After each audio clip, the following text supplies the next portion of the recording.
Hello and assalamu alaikum everyone, welcome back to my channel. So in today's video I will explain you how to make this AI images. So without further ado, let's get start the video.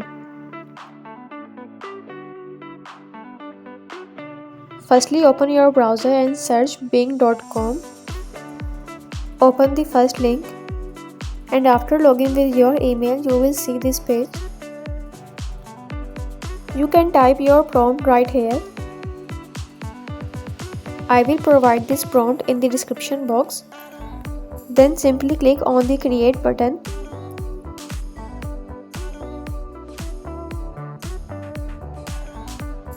Click on the image to preview.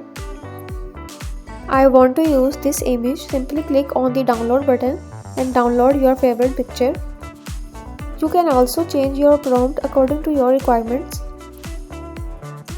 You can change social media names and what does he wearing. You can create so many pictures according to your requirements. I hope this video is helpful for you. If you like this video, do like, share and subscribe. Lies your mind.